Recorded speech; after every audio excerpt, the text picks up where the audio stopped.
Well, good evening. Thanks for tuning in to The Perfect Blade. I certainly appreciate y'all clicking on. And if you don't mind, do me a favor, click the like button, the subscribe button, because I want to build a successful channel here. So we're in the code shop again. I keep procrastinating about getting me a diesel heater or something to heat the shop up with. But if this cold keeps up, yeah, that's going to happen.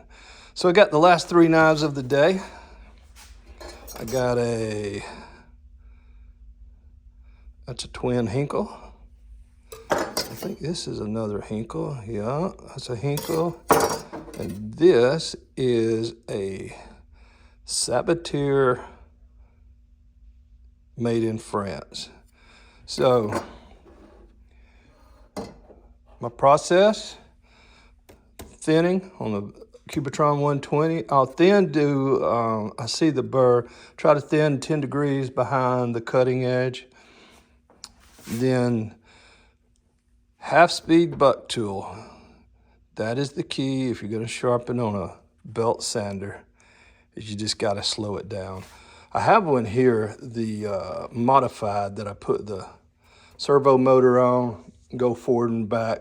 Right now it's just not in the lineup, but it will be here soon. I'm not sharpening the volume with this cold weather that I have been, so I'll get it back in the line.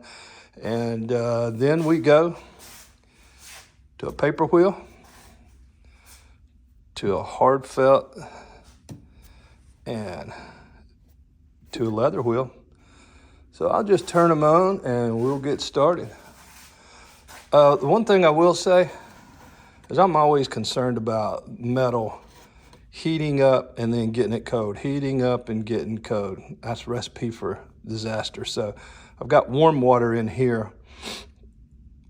I hope today or tomorrow, one of the things I'm gonna do is get a heat lamp or an infrared lamp to keep my knives under, because I want the metal to stay a consistent warm temperature throughout the entire sharpening process. That comes from a good friend, a very knowledgeable man, Daniel Botner. He helps me out a lot, and I certainly appreciate everything. So let's get started.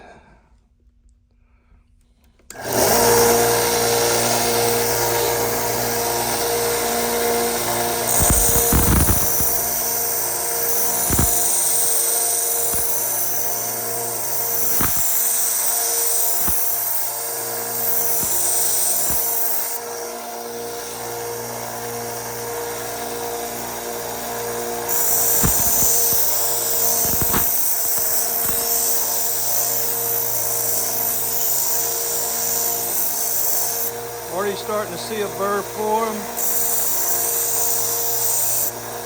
Go to the other side. Yeah. I don't know if you can see that white line, but let me change the camera angle right quick. All right. So now I brought up a burr. I saw the white line form. I got a great light up above.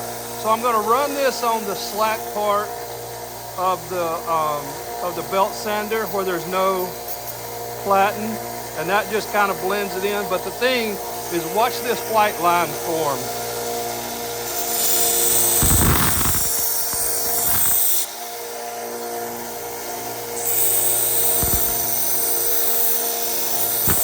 I hope you can see that. It's just a beautiful, that's the burr flipping.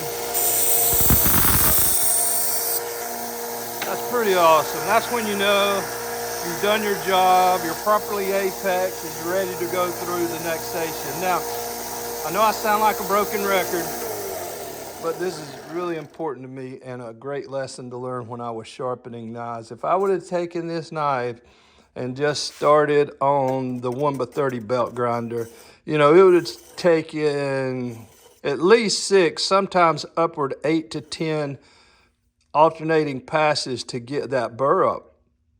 Well, that's where the blades are so vulnerable, at that edge, the damaged metal, the damaged crystal structure. So by doing it on by thinning, we're thinning the metal structure where it's tough. We're not going to do damage.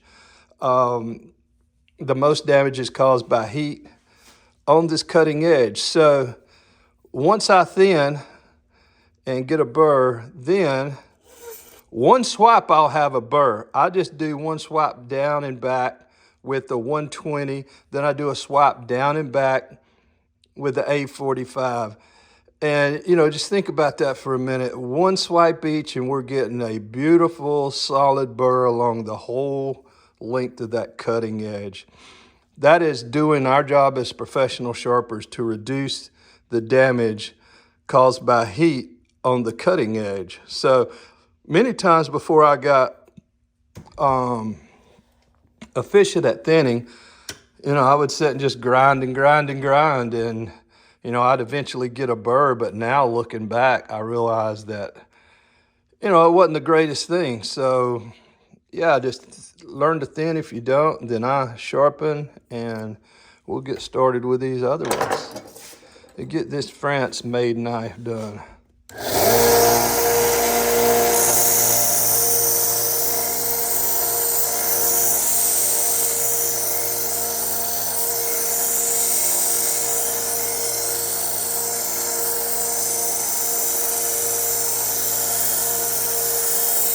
See the white line forming? This one wasn't too bad. A little bit of work to do down here toward the end. That's done.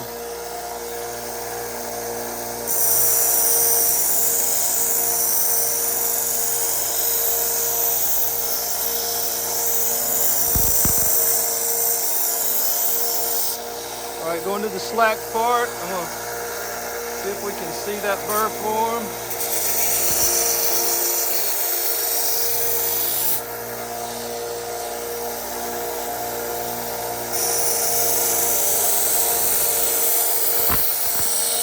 There we go.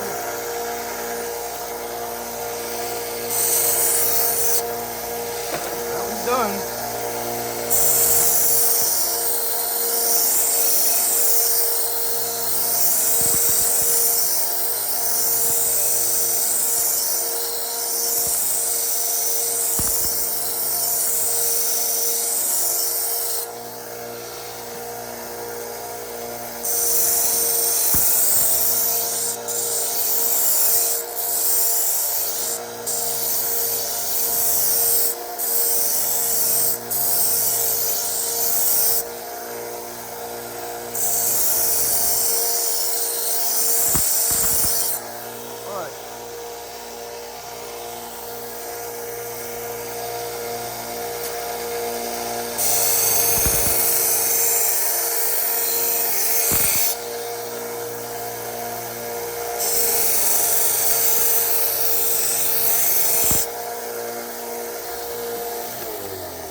Watching that white line form, I don't know why. It is just so cool to me. It's the simple things, right? All right, so our thinning's done. We gotta move on now. Move on. All right, this is 120 with a slow speed buck tool. I think that's like 1790 RPMs, where normally they turn 3600, so that's cool. All right, maybe we can see the burr form. You ready?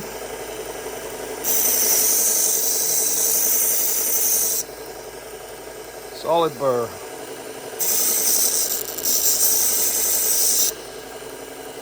Great burr.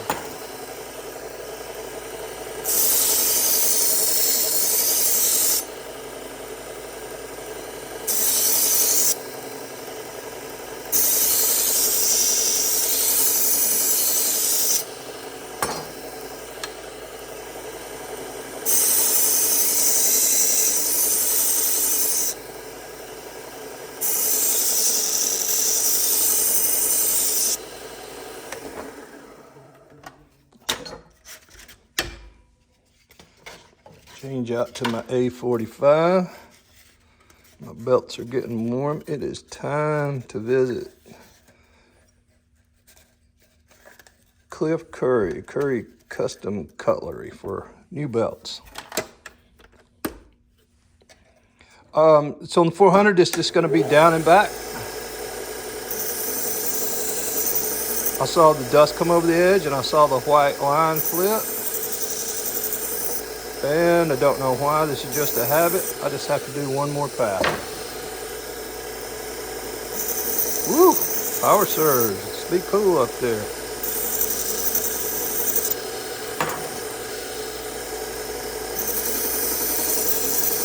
I saw the burr flip on that one. Burr flipped on that one, and then the old Pat did one swipe. All right.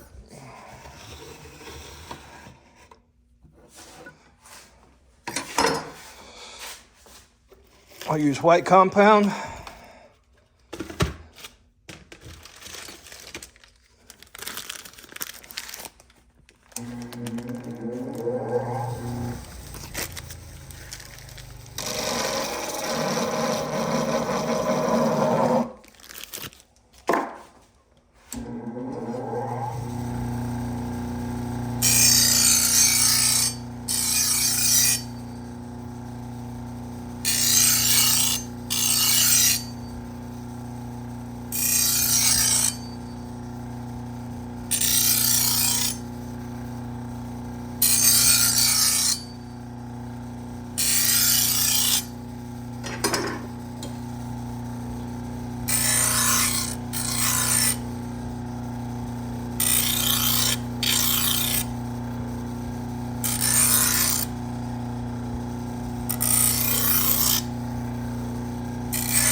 Why do I use a rock hard felt? There it is, rock hard felt.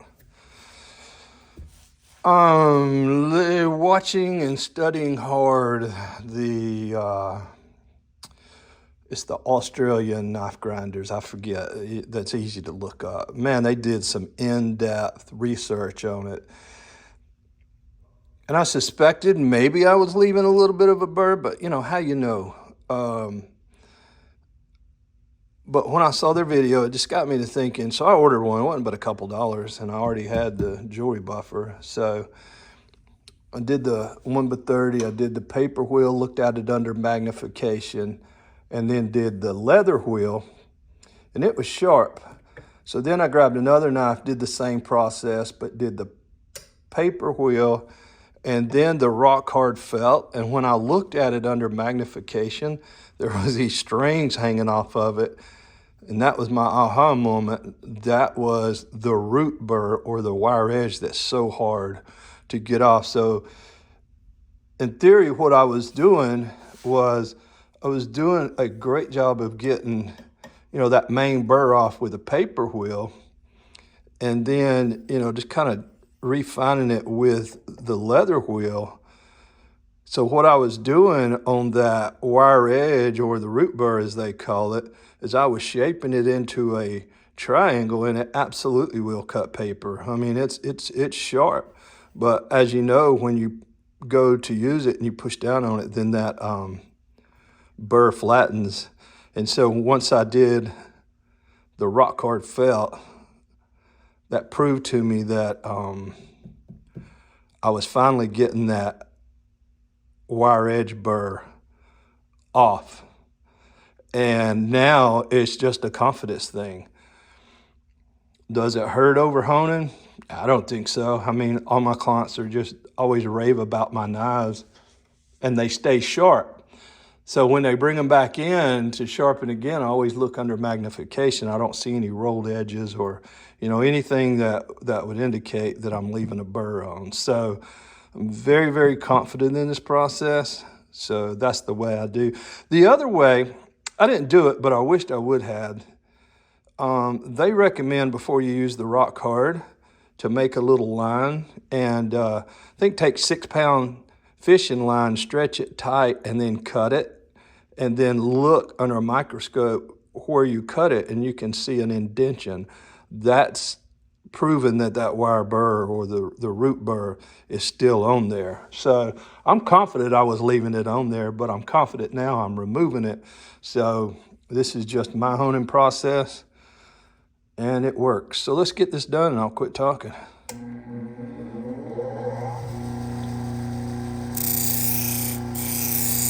Half speed. Everything's half speed.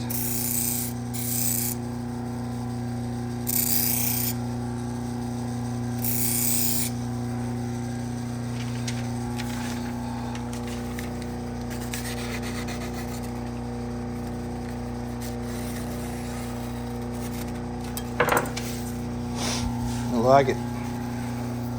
Already had green compound on my leather, so I'm not really worried about it.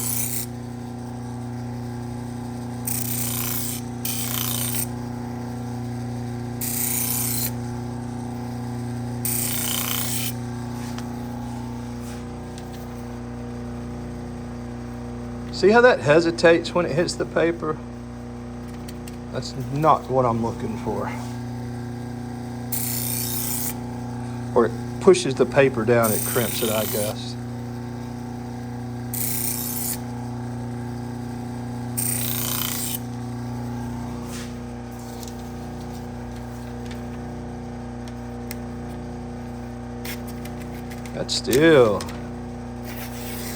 That wasn't bad. Maybe it's just me.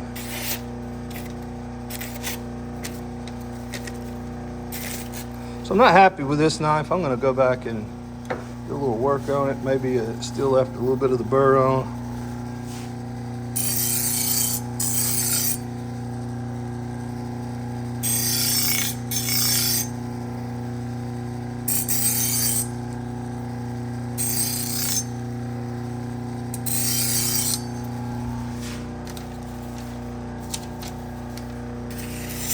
You can see that one slices clean. That knife is nice. So I'm just going to go back and do here. I'm going to go back and hit it on the rock hard, 2 swipes.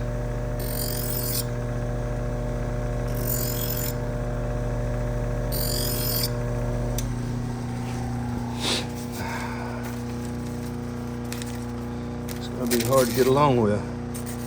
Yeah, there we go. See how that doesn't hesitate now? Just 1 swipe.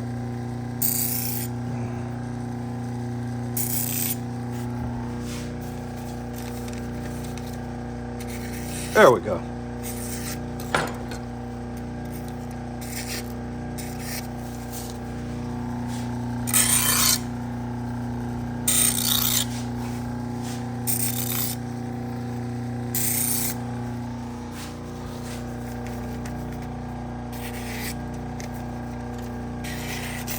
Yeah, she's right now. All right, guys.